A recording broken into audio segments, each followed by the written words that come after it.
E a Starlink, que é o negócio de Elon Musk que fornece internet de alta velocidade via satélite, pediu para ampliar o espaço no Brasil.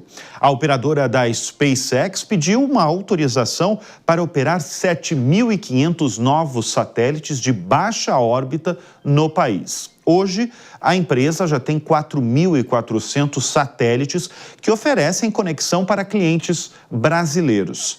A solicitação consta em aviso de consulta pública aberta pela Agência Nacional de Telecomunicações, a Anatel, e publicado no Diário Oficial da União.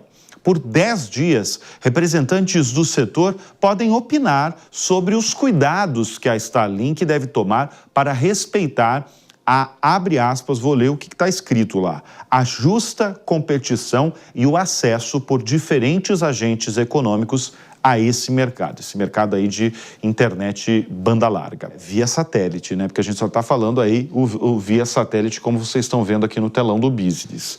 A Starlink, ela lidera a corrida espacial que envolve a estratégia de lançar milhares de equipamentos de conexão na órbita da Terra. Tem uma estimativa, inclusive, que o negócio de Elon Musk vai gerar aí 10 bilhões de dólares em vendas totais em 2024. E ele não está sozinho, não é só Elon Musk. O Jeff Bezos, da Amazon, por exemplo, é outro bilionário na área.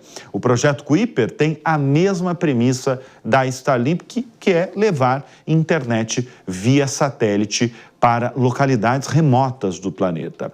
A Starlink, se a gente pensar no Brasil, falar de Brasil, está há poucos anos e rapidamente assumiu a liderança do mercado de conexão banda larga por satélite, deixando para trás empresas tradicionais desse mercado aí de satélite. Neste momento, nós vamos conversar com o presidente da consultoria Teleco, que é o Eduardo Tucci. Eduardo, obrigado pela presença aqui no Business. Eu queria que você que tem uma consultoria, né, que estuda, que analisa tantos dados aí do setor, queria que você explicasse aí para o nosso espectador por que a Starlink aí teve um crescimento tão rápido no mercado de conexão banda larga por satélite. Obrigado mais uma vez pela presença aqui no Business. Obrigado a vocês. Na realidade, a gente está vendo aí uma mudança tecnológica, né? Porque até agora, os satélites de comunicações, eles são chamados satélites geoestacionários, né? Que ficam aí a mais de 35 mil quilômetros de altura em relação à Terra, né? Numa órbita que a gente chama de geoestacionária, que ele fica parado em relação à Terra. Então, com um satélite, né? Que é o que a gente tem normalmente, você atende quase que o Brasil inteiro. Então, essa é a grande vantagem, porque você tinha um satélite só, mas tem uma desvantagem que é a distância muito grande. Então, isso leva a uma latência muito grande e também uma capacidade menor, né, para atender os usuários.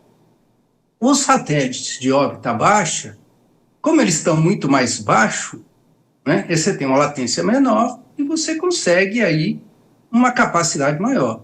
O que viabilizou, o conceito de órbita baixa não é novo, o que viabilizou ele foi o desenvolvimento dos lançadores, né, que antes não eram reutilizáveis, né, e que o Elon Musk desenvolveu aí, né, e com isso o custo de lançar satélites ficou muito mais barato e viabilizou o Starlink e também o Kuiper que vem aí, ou seja, uma nova geração de satélites de órbita baixa e que, apesar de a gente olhar e falar, não, hoje ele tem 200 mil clientes, o total do satélite é 400 mil, isso perto da banda larga fixa no Brasil, são 46 milhões, é pouco? Mas acontece que você, com o satélite, você está atendendo regiões que não teriam internet sem ele. Exatamente. Você está falando aí da Amazônia, onde você não tem uma rede terrestre, está fazendo uma fazenda isolada, né? Então, isso tem um benefício social muito grande, né? É um alavancador aí para as regiões rurais, né? E isso explica essa adoção rápida, né? Essa adoção rápida. E, Eduardo, eu vou até complementar isso que você está falando sobre essa conexão em lugares inóspitos, né, do planeta. Você citou aqui no Brasil da Amazônia, né? Mas a gente, inclusive, deu aqui em edições passadas no Business, que com a tragédia ocorrida lá no Rio Grande do Sul, o próprio Elon Musk doou antenas, né, da Starlink em regiões que não tinham conexão. E isso foi fundamental, porque você tinha muitos lugares do estado que as pessoas não tinham comunicação nenhuma. Então, imagina a quantidade de familiares, num caso como esse, né, de calamidade, familiares que não tinham notícias alguma das pessoas, e você tem um negócio como esse.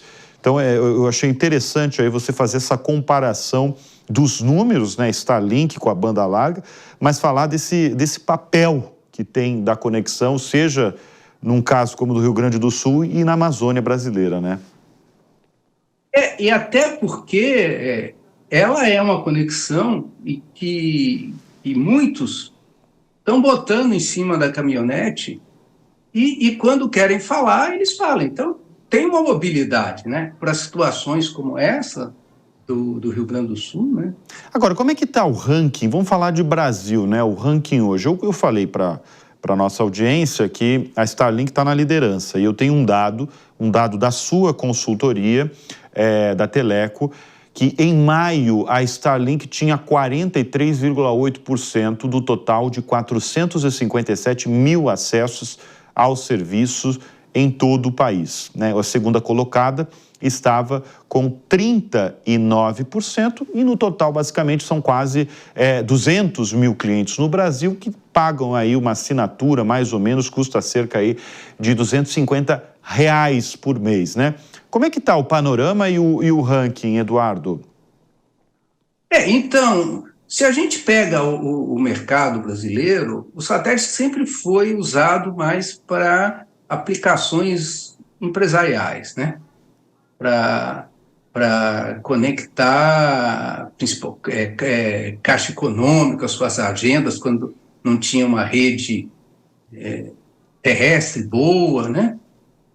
E a Hughes foi a primeira assim, a se lançar nesse mercado mais de varejo, né? Com um produto que é baseado no satélite geoestacionário, né?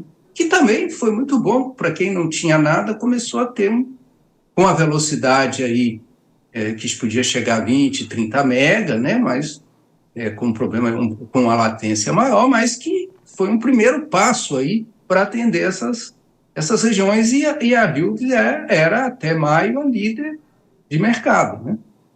Então, a chegada da Starlink com um produto de melhor desempenho para os usuários, né? A gente já previa que ela ia passar à frente, né? Porque ela está oferecendo essas melhores condições para o usuário, né? Então, é o que eu falei, uma virada tecnológica e que coloca, nesse momento, a Starlink como a única que tem esse produto. O ano que vem, com o Kuiper aí do Bezos entrando em operação, aí a gente vai ter. O que é bom, porque o satélite de órbita baixa é uma boa solução, tudo, mas ele tem uma capacidade limitada, né? Por isso que ele está lançando agora mais 7.500 satélites para conseguir atender uma população maior. Esse pedido aí de autorização, né? Mas aí a gente vai ter no mercado Elon Musk com o Starlink, que já está na liderança, a liderança global. No Brasil já é líder global, já é líder nacional.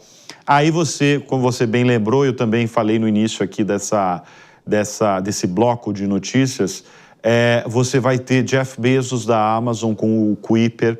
Qual que vai ser o futuro? Vamos falar de Brasil mesmo, Eduardo, porque você usou um dado, né, um dado inclusive que eu não conhecia, eu conhecia o dado dos 200 mil brasileiros que usam, quase, né, que usam Starlink. Você falou que banda larga tem mais de 40 milhões no país, 40 milhões, ou seja, é realmente uma diferença abissal, mas é uma coisa meio nova ainda, né? A gente está falando de um produto recente. Qual que é a perspectiva do mercado, a projeção, talvez, do mercado no Brasil? Quer dizer, os satélites aí, eles vão ganhar cada vez mais espaço? O satélite, ele vai ser sempre um produto complementar para onde não existe uma rede terrestre. Agora, no Brasil, nas dimensões que a gente nunca vai ter uma rede terrestre, né, chegando em todo lugar. Aqui não é a Holanda, né? Então, o espaço existe. O Starlink, ele quando chegou, ele chegou inclusive com preço muito mais alto, e principalmente do equipamento que você tem que comprar, né? Esse preço já está caindo, né? À medida que ele tiver mais usuários, tiver competição, tanto o preço do serviço quanto o preço do kit, né, para recepção, eles vão cair. Isso viabiliza mais gente usar o serviço, porque nessas regiões aí remotas, nessas localidades aí, mesmo se você for aqui no estado de São Paulo, tem local isolado, né? Não é só na Amazônia, né? É só na Amazônia, né? Tem lugar isolado e tem mercado para isso. E tem mercado, exatamente. Então, à medida que o preço baixar, você aumenta esse mercado. E vai baixar? Vai, né? Vai porque quando o que faz baixar? Ganhar volume. Sim. Quanto mais usuário tem, é o caso do smartphone, né? Por que um smartphone hoje tem? É um volume mundial imenso. Se bem que o iPhone ainda continua muito caro, né, Eduardo? O iPhone continua muito caro. Mas eu entendi a sua lógica. Rapidamente, para resumir, Eduardo, assim, para o brasileiro comum, qual que é a vantagem de ter um Starlink mesmo, você assinar? Qual que é, assim, as vantagens básicas ali? Além, é claro, da pessoa que está em regiões inóspitas, como você bem falou, na Amazônia, que não tem outra opção e tem a Starlink. Mas, assim, para o brasileiro comum. O brasileiro, se ele mora numa cidade... Agora, Eduardo, quais as vantagens para o brasileiro comum mesmo de ter essa conexão banda larga via satélite, como a gente está falando aí da líder, né, da Starlink, o negócio de Elon Musk? Então, se você é um brasileiro que vive numa cidade como São Paulo, que você pode contratar a internet fixa ou tem a móvel pelo celular, você não tem uso para o Starlink. Agora, se você tem uma casa de praia distante, tem um sítio do seu pai, da sua família, que não longe de tudo, e essa é uma maneira de você ficar conectado e até trabalhar lá com home office, né, como muita gente faz, né? Isso a gente está falando do brasileiro comum aqui, que está no sul, sudeste, né? Se você mora numa cidade na Amazônia que tem pouca oferta de internet, e aí a opção é imediata, é o que a gente tem visto lá em muitas cidades. Bom, nós conversamos aqui no Business com o Eduardo Tucci, que é o presidente da consultoria Teleco. Obrigado pela presença aqui no Business, Eduardo. Foi um prazer. Abraço aí a todos. Um abraço.